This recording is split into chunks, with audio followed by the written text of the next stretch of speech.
Introducing the African Diaspora News Channel app, your gateway to stories that's overlooked by the corporate mainstream media.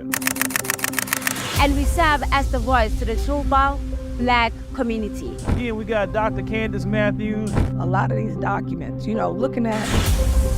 We are committed to informing and educating through the power of media. This country is supposed to be about the land of the free for all. It has not been free for Black people, and we are tired. With our platform, we're helping to end injustice by exposing it. Join us in standing for excellence in journalism and serving our community.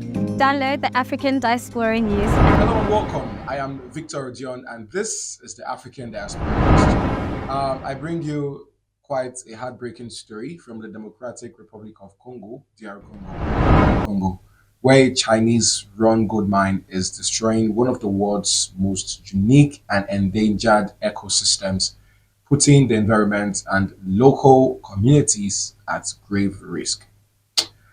Well, I need you to imagine a once thriving forest that has served as home to the last remaining okapis. Okapis are a forest giraffe, and that there are barely 30,000 of them left in the world presently. Now, the Okapi Reserve is home to about 15% of them worldwide.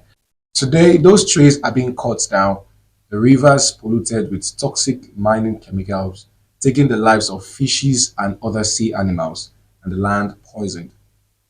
All thanks to a gold mine run by a Chinese company named Kimia Mining.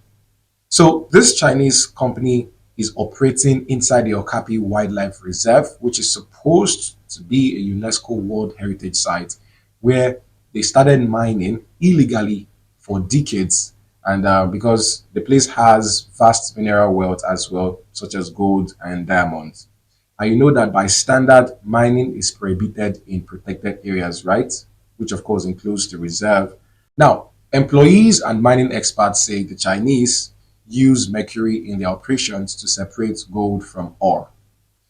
Mercury, of course, like you should know, is considered one of the top 10 chemicals of major public health concern and by the United Nations, and can have toxic effects on the nervous and immune systems.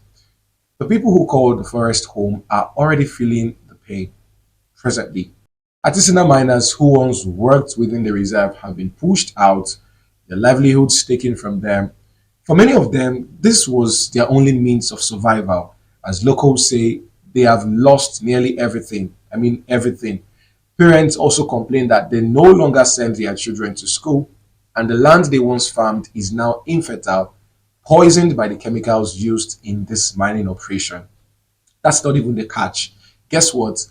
It is that bad that many Congolese have been forced to even mine secretly. They are now taking part in the illegal mining just so that they could put food on the table, right? They've been suppressed to this hardship to that point. But it's not just the people who are suffering. Wildlife is also feeling the brunt of this destruction. Locals have claimed that they no longer see some species that they used to see and to be well protected, like the elephants used to be there, antelopes, monkeys. They can't find these animals anymore. They've gone into extinction. The community, which relied on hunting for food, is now struggling to survive. They want the Chinese company to provide business opportunities that could help them build a future that doesn't destroy the land they love. I mean, it is that bad that if the locals want some gold, if they even want to request gold from these Chinese, they have to pay some outrageous fee just so that the Chinese will give them something, and they will even end up giving them the leftovers after paying so much to these Chinese.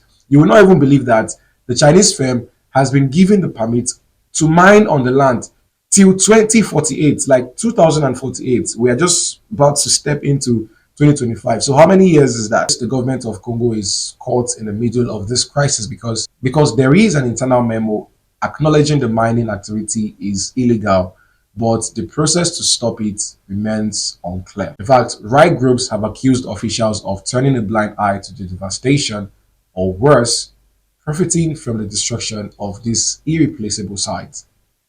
Even though the Chinese mining company argues that they pay taxes from the proceeds to the government of DR Congo, which promotes economic growth, the locals of DR Congo seem not to have benefited from this growth. For the people living there, it's not just about laws on paper, it's about survival.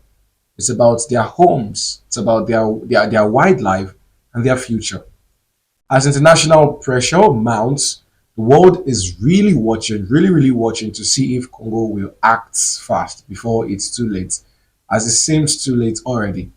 Anyway, we'll continue to follow this heartbreaking story and bring you updates on what steps the government will take to protect the Okapi Wildlife Reserve and its people. Some persons, they say it's neo-colonialism, that the people who once colonized us are coming back to still take from us and go back. What's your take on this? What's your comment? Let me know in the comment section. I'm Victor Odion for ADNC. I'll see you in the next video.